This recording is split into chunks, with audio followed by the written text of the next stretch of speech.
successful investing can be done by anyone. You don't have to have a lot of money to get started. You don't have to be an economics expert. You just have to take a little bit of time to get a basic education. And now that's what I provide. So I love what I do. And beyond that, I'm also excited just to do anything I can to reduce the gender wealth gap where women are earning less, we're investing less. And that needs to change because when women have money, it's magic, and I want more of it. Let's learn how our next guest gets up, dress up, and show up on purpose. Enjoy the episode.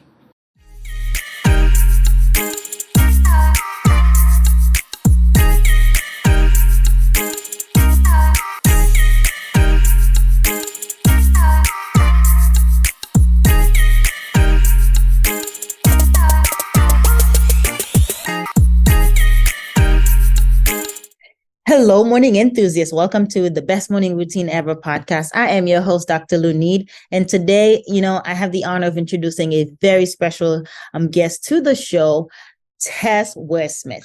Now, Tess has been in the industry for over decades, and she has been helping hundreds and hundreds of women overcome this fear of abundance mindset and just achieving and their best and greatest. And so today, we're going to talk to her about her journey, right? So she went from 80K lost in her 20s to 1 million net worth as a single 35-year-old woman. Now, she is the financial coach that teaches women simple investing strategies to make money grow so that retirement can be comfortable, and it can be early. Who doesn't want that? I know everyone's raising their hands. I'm raising my hand.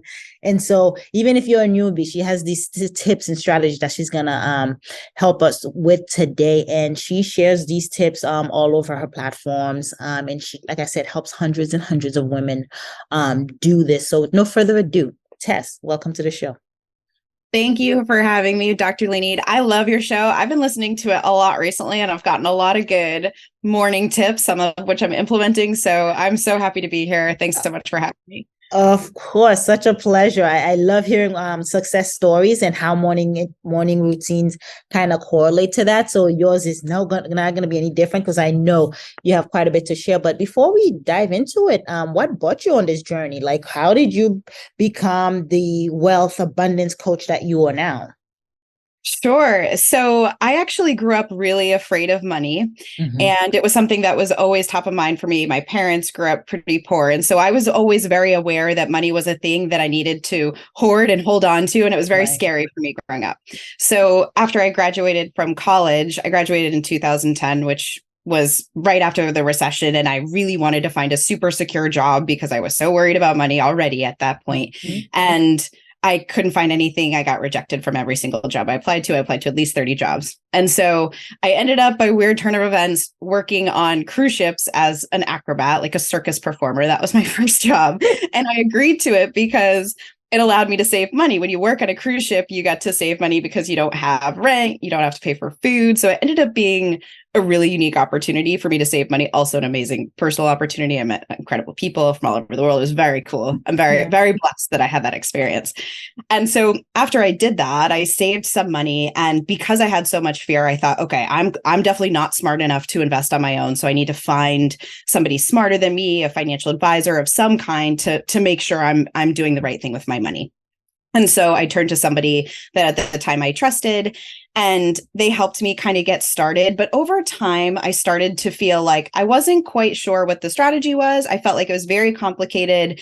And I dove in enough to learn that my returns weren't really the average of the overall stock market. And so once I kind of figured that out, I got really in the weeds and did a ton of research. I read every book I could find. I talked to every single successful investor I could find. I was emailing people cold, being like, what are you doing? What's the strategy? I was in it. And what I discovered was the advisor I was working with was charging me extraordinarily high fees. So I had paid tens of thousands in fees already by my late 20s. Wow. I also discovered that the annuity that the financial advisor had sold me was a better fit for somebody in their 50s. And I was in my late 20s at the time. It was a bad product for me and actually decreased my ability to build wealth because it locked up money in a high fee product. Mhm. And so all in all, I lost a lot of money. I also made a bad real estate investment. So I lost a lot of money in a short amount of time trying to do the right thing. And so after I'd done all this research, I started to realize this one core concept that kept coming up, and that simple investing is really effective, and that it doesn't have to be complicated to be a great way to grow your money. And especially when it comes to stock market investing, it's actually really simple. And so it's hard to believe that if you've never looked into it, because you just hear all the financial jargon and you hear, all these different words and acronyms and doom and gloom and the recession, all this stuff. And so it feels really scary.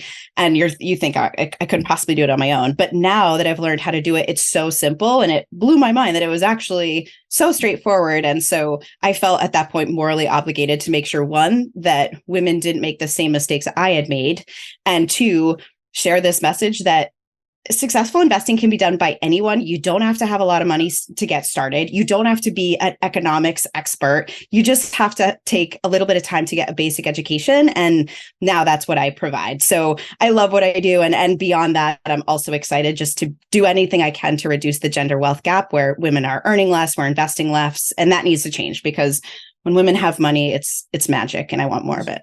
Of course. And talking about self-thought, right? You did all the research, did all the learning, and now you're giving it back to women and giving them confidence to be able to step into that space and know that they can be successful in it. I want to get into your money confidence program, but I want to talk about that fear. How did you overcome that fear? Was it just through the learning aspect of it? You diving in and kind of reading the books, reaching out to people, finding out what their strategies is? Because I know that that's a big piece. Because if your energy is not aligned with what you want, you can work till you're blue in the face. It will not manifest. So walk us through how you overcame that fear, given your background, because a lot of people can relate. Well said. So, Dr. Lunid, to be completely transparent, I'm not 100% over that fear, but I have awareness of it. And so I'm able to identify it and say, okay, is that a reasonable fear that's holding me back? Mm-hmm. And so, I still have some of a scarcity mindset when it comes to money. I'll be totally transparent about that. It's something that I have to work on all the time. And I say affirmations and I have an amazing community of women now, some clients, people I work with. And so we talk about this all the time. So I think the first thing to really understand is identify where your fear comes from, and to do some self-reflection and ask yourself some questions. And I actually have a free guide that I share on this that has a bunch of money mindset questions. And a lot of the questions are like, what was money like for you growing up? When you transact, how do you feel when you spend money? Do you have any particular specific fears around money? Is it tied to a certain person or being able to provide for your children? And it's really important to figure out where your fear stems from. Now that I know exactly why I'm so afraid of money, it's easy for me to identify that and say, okay, am I making this decision from a place of fear or a place of awareness? And so that is really the first step to get over your fear. And then, once you've done some work to figure out, are my fears really rational? Do I have to have the same fears that my parents had? You are your own person and you can change that. And so the awareness is the first step, reflecting on that, getting awareness, reflecting on that, and then taking action. And for most people, that's where people get stuck. They go, oh, how am I going to invest? I start Googling and I have like 14 tabs open and I'm listening to 5 different people tell me 5 different things. And at the end of the day, what's really important is that you get an education first. And that can look like books. It can look like podcasts. It can look like working with a financial coach. There's tons of free resources on YouTube. You just have to pick one and stick with it, and one topic and stick with it. And so once you start to do some awareness work around your money mindset, the next step is education. And that's just going to help you get much further than you would if you just try to dive right in. And so one thing I recommend is, people say, okay, great, Tess, but like, where do I start to educate myself? That's a big question, is pick something you already have. So a lot of people, for example, have a 401k. So it's a great time to say, okay, like, what is my 401k invested in? Do I really understand how my 401k saves on taxes? Or if you're a business owner, what are my options for retirement accounts to help me save for investing? You can pick a topic and start to learn about that. And then once you learn about one thing, you'll get the confidence to realize that you are totally capable of doing it. And a lot of people, including myself, did not know what happened on back scenes with the 401k. We just put money in there and the company matched it, right? And so we don't know how that diversified the profile is, because we're, again, of that fear that you brought up, and that is crucial. For me personally, I grew up with a single mom who was always buried in debt, so it was logical for me to get out of college and get buried in debt as well. Again, it's that how do you break that curse? And it's that knowledge base that you're talking about, is being aware of it and realizing, okay, I want to choose a different path. And then that's where I believe you teach a lot of the women in your money confidence program. Let's talk about that. Yeah. So in my Money Confidence program, it's a 4-week small group coaching program. The very first thing we do is talk about money mindset and start to bring awareness to why you might be where you are when it comes to money. And a lot of times you don't even realize it. And I think, Dr. Lunid, you just brought up a great example, right? Like your mom was in debt and then you had debt, and it's okay if those things have happened. Everybody's made money mistakes. I've made huge mistakes. And that's why I'm so transparent about the mistakes I've made, because I don't want anyone to feel shame or embarrassed because they made mistakes. Most people, the vast majority of people, no one is born knowing all this stuff, and we don't learn it in school, and we don't learn it in college. So I think the first thing is, if you're listening to this and you're thinking, I've made mistakes, I've gotten into debt, I've invested in risky ways, the first thing is to give yourself some grace, because there isn't formal education for this topic, which is wild and needs to change. Yeah. But there are great people out there that can help you. And so in the Money Confident program, it's a 4-week small group coaching program. The first thing we do is we walk through mindset and try to identify any limiting beliefs, make sure that we're moving past money blocks. And then from there, we move on to the foundations before you get started investing, which can be anything from making sure that you have an emergency fund to cover expenses if something goes awry. You don't want to just jump into investing if you don't have a little bit of money to take care of yourself if something were to happen. And then you also want to make sure you pay off, high interest debt, things like credit cards, really important to pay that off. But one thing a lot of people don't realize, and this is a really common myth when it comes to investing, is that you have to be completely debt-free to get started. And that's actually not the case. Even if you have some debt, as long as it's low interest debt, I would say anything 6% or less, like typically car loans, federal student loans, things like that, you can start investing and start building your wealth and continue to pay off those loans. But what a lot of people will do is they'll pay more to try to get out of debt, when in actuality, if they took that extra payment and started building their wealth through stock market investing in retirement accounts, that a lot of times you can end up further and building your net worth faster if you are paying off low interest debt and investing at the same time. So I think that's one thing that's really important. So we talk about that also, that you don't need a lot of money to get started. That's another thing. And that you don't have to be rich. You don't have to have thousands of dollars to get started. You can get started with $10 if that's all you have. And then from there, we talk about the basic retirement accounts, which like 401ks, IRAs, which just means individual retirement account.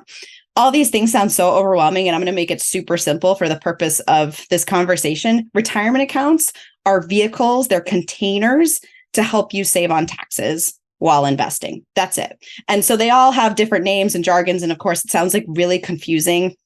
And it can be a little confusing to choose which ones you want to do. But at the end of the day, they are containers for investments that help you save on taxes. Every single one of them, 401k, IRAs, SEP IRAs, all this stuff, that's what they do.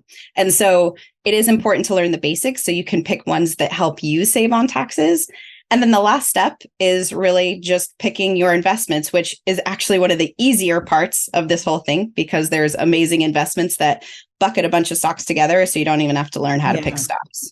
So that's like the high level of the steps we take. And when you break it up, it's actually very manageable. And then you set it on autopilot. I'm not teaching investing where you have to download spreadsheets and look at financial statements. Like, we're not doing math. I'm terrible at math. Like, we're not doing math. Like, we're setting up stuff on autopilot that's super simple so that you can get back to your day. Because most people don't have the time to actively manage portfolios. And most of the time, actively managing your investments ends up with worse returns. So it can be daunting.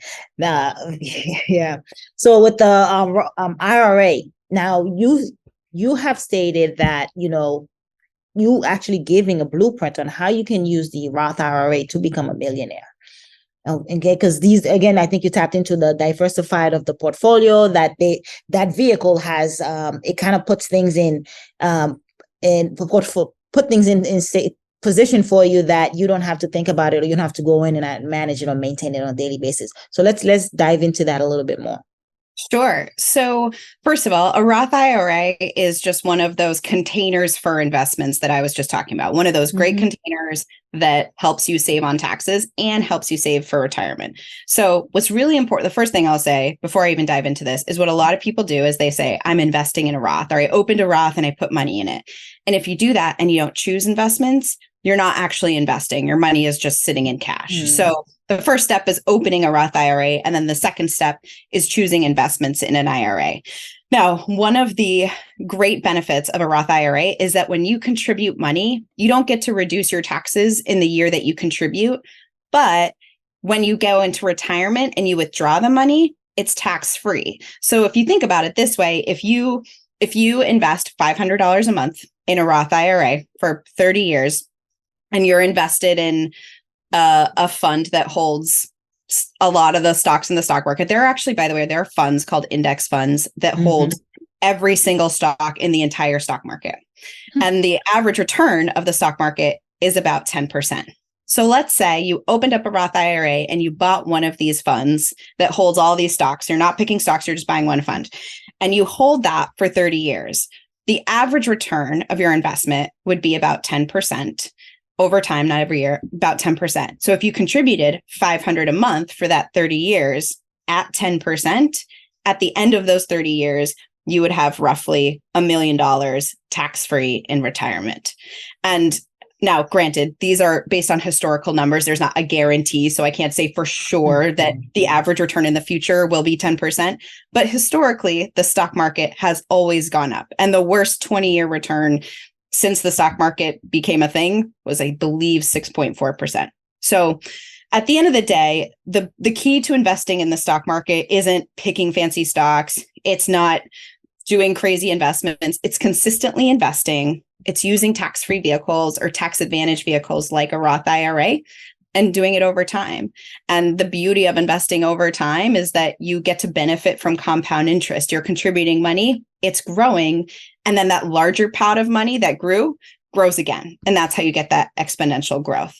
So hopefully that makes sense. I try to break it down as simple as possible. But really, at the end of the day, Roth IRA is a great tool to grow your wealth and have tax-free withdrawals. Now, there is limits. If you make over a certain amount of money, you can't contribute directly to a Roth IRA, but there are ways to actually contribute to a Roth IRA. It's called, it sounds so cagey, a backdoor Roth IRA is actually something you can do.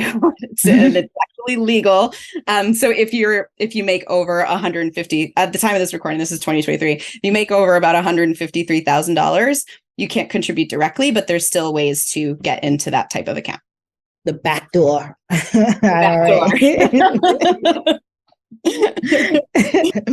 I know helping women is very dear to your heart, and financial progress, as you said, is like a mixed bag for women, right? How come? Is it because we're shopping? We love shopping way too much.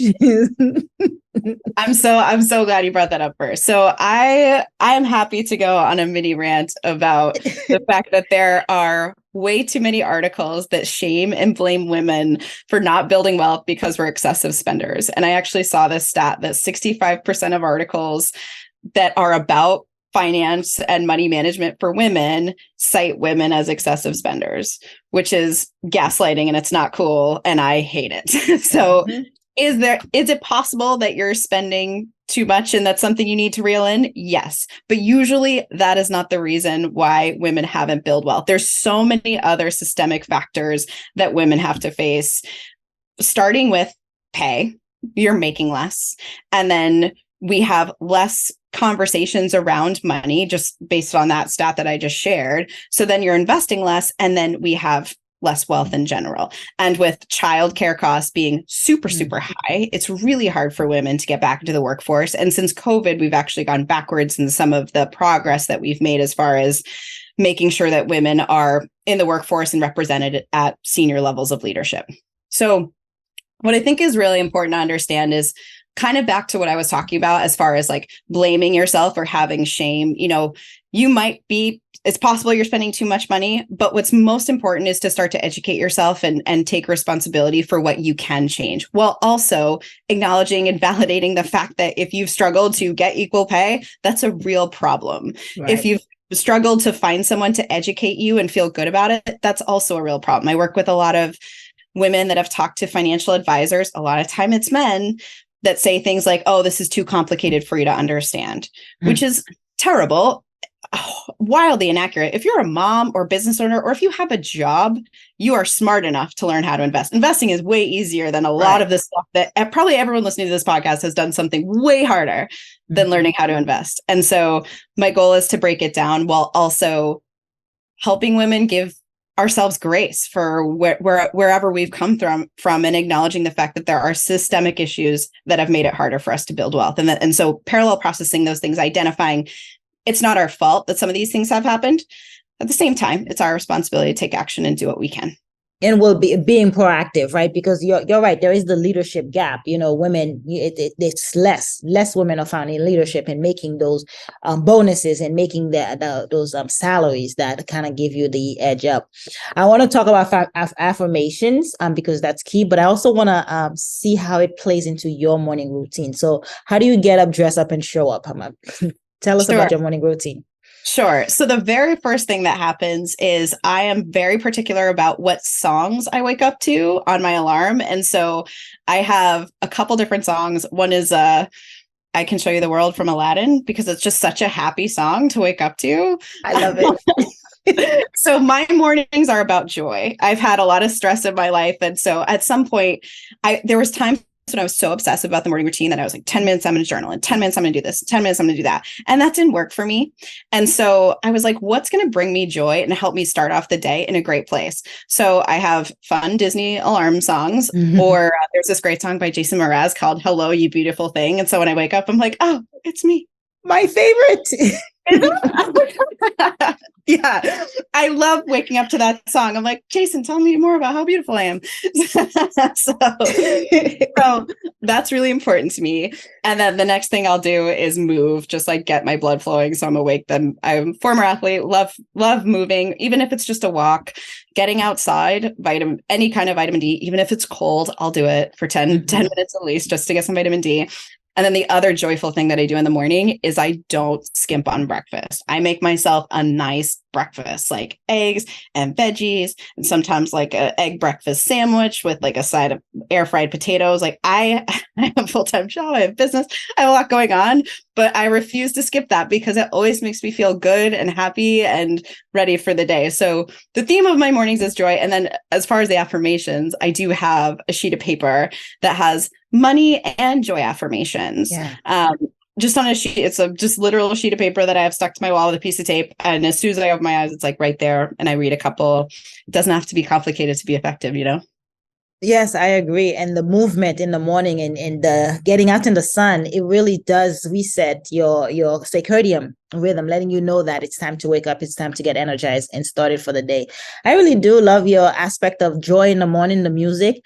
I used to have a friend that had a alarm, a siren. That was her alarm. And I was like, how do you wake up like that? You're already jolted out of bed. You're serotonin, like your levels, you are anxiety prone right now. And then you just approach the day like that and you address everything that comes your way that way. You bringing joy and calmness, starting out that way before the world comes in is really imperative to kind of keep you cool and calm for the rest of the day. So thank you for sharing that. It's as simple as putting the right song on, the right tune to waking up. In the affirmations tools, what are some of the money affirmations? And I'm curious because I just started raising funds for my company Couvry, and one thing that I heard is deal with your money baggage so that you can get what is yours. So let's talk about the affirmation process, because I just underwent this work. I started fundraising about a few weeks ago, so it's perfect timing. Okay. So first of all, I'm going to give everyone a pro tip here on one of my favorite list of affirmations is there's a book by Rachel Rogers called We Should All Be Millionaires. And at the end of that book, first of all, the book is fire. Like every time I listen to the audiobook, I want to just like jump out of my car and like buy businesses. She's like so inspiring. So anyway, the last chapter of the book is 100 money affirmations from real women that she's worked with, many of which that have become millionaires. It's really cool because they're like really authentic and unique. So you see a lot of the ones online, and those are great too. A lot of those ones are like, I deserve to be wealthy. And honestly, that is the simplest, most important thing that every person needs to realize, is that you deserve wealth. It is your birthright. You are capable and you deserve it. That's like the simplest form of most of the affirmations fall into somewhere around that. That it doesn't have to be hard to make money. You know, we have a lot of ideals, especially in America, like grind and hustle and all this stuff. And I think that a lot of times it doesn't necessarily have to be hard to make money. Money can flow to you easily if you're in an energetic alignment. Now, I will say, like I said earlier, money affirmations is the first step, because that helps you take action. If you're not in the right space and if you don't deserve that you need money, if you don't deserve that, and for your example, like you have this awesome company, you deserve to have a lot of money to make that company awesome, because that company is going to make a huge impact, right? If you believe that, you're going to act from a place of making decisions that are going to be aligned to that belief. And so I think that's the connection piece. Well, you can't just say the affirmations. You got to find ones that are good for you. And if you're ever saying one, you're like, this is cheesy. Like if you say, I'm going to have $1 million, and you don't believe that, you can say something like, I'm learning to believe that I am going to have money. You know what I mean? Like you need to make sure that it feels real and authentic to you. But those are just some of the ones that I can recommend. And I actually have a guide that has some money affirmations as well. Yeah, let's talk about that. How can we connect with you? How can we find that guide? Sure. Yes. So I'm really excited because after starting my business a few years ago, I wanted to create something that helped women take a first step to really start to build wealth, and without being too overwhelming. So I created a guide. It's called the Savvy Investor Starter Pack. And there's a ton of amazing stuff in there. First of all, there's an actual video module from my small group coaching program that talks about all the big investing mistakes that women make and how to avoid them. There's financial metrics. There's a bunch of great questions about money mindset that'll help you write your own affirmations. And then there is, what else is in there? How to calculate financial metrics, financial numbers you need to know, and then also the order of investing, how to start to figure out what retirement accounts to invest in. So it's a great resource. Can we put it in the show notes? Yeah.